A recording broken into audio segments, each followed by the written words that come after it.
How do scholars understand the relationship between these two stories?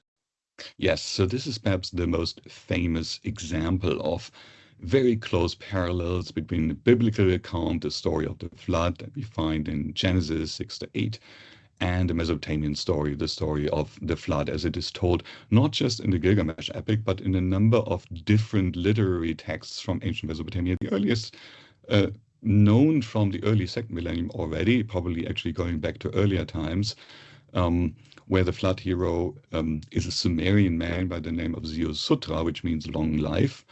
Later on, there is the Atrampasis epic, which is about a flood hero named Atrampasis, the exceedingly wise.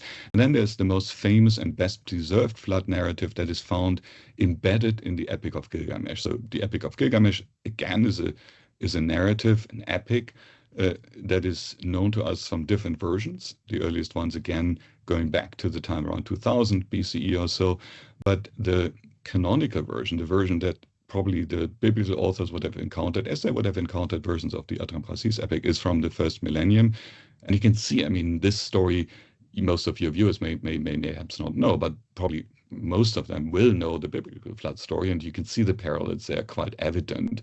There is one individual flood hero. In the case of the Bible, it's of course Noah, who, is saved thanks to a divine intervention. In the Bible, of course, there's only one God who tells Noah that he should build this boat. So on the whole, you have so many specific parallels that I think it's very clear that the biblical story really depends on the Mesopotamian one.